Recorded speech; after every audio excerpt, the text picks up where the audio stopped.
Mheshimiwa Waziri, wananchi wamepongeza kwa hatua hii, lakini pia wanasifu namna ambavyo umeanza vizuri, na wengi wanataka kujua na wameanza kwa kuchokonoa kwenye hisia. Wengi wanakuuliza kwa mujibu wa tafsiri ya vijana, neno vijana, kwamba ni watu kati ya umri wa miaka 15 hadi 35 hapa Tanzania.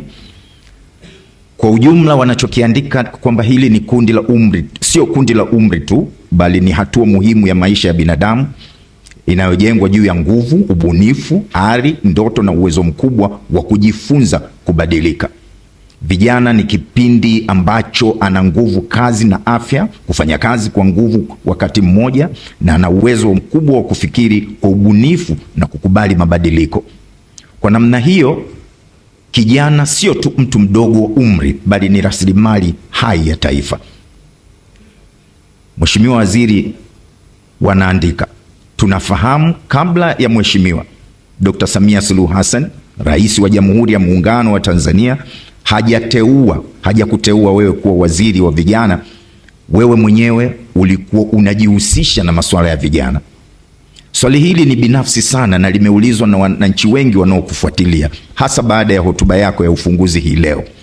Ulijisikiaje ulipochaguliwa kuongoza vijana ukiwa kijana? Asante. Kwanza nilimshukuru Mungu kunipa nafasi, lakini pili nilishangaa kwa sababu haikuwa kwenye mipango yangu na wala sikuwa na waza kwamba jambo hili lingeweza kutokea. Lakini tatu, niliona ni imani kubwa sana nimekopeshwa na Mheshimiwa Rais kwa sababu ya upya wa wizara yenyewe, lakini hasa pia kwa sababu ya ukubwa wa kundi lenyewe la vijana ambalo tunakwenda kulihudumia.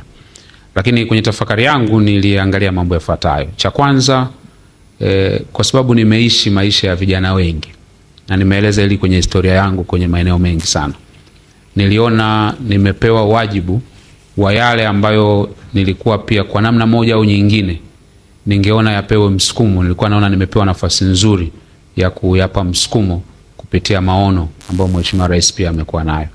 Lakini sambamba na hilo, niliona dhamira ya Mheshimiwa Rais kuhusiana na kundi kubwa la vijana. Na katika hili kuundwa kwa wizara, tafsiri yake kubwa ilikuwa ni kuwapa sauti vijana wa Kitanzania.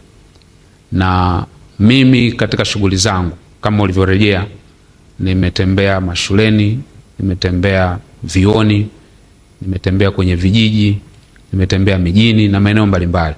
Moja ya kilio kikubwa sana nilikuwa nasikia vijana wakizungumza ni kwamba wanaona kama vile hawana platform nzuri ya wao kusikilizwa, lakini pia ya wao kupewa kipaumbele.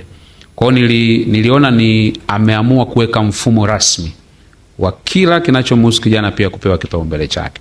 Kwa hiyo kwangu mimi nilichukulia ni wajibu mkubwa, lakini pia nilichukulia ni wito ambao mimi ni mwakilishi wa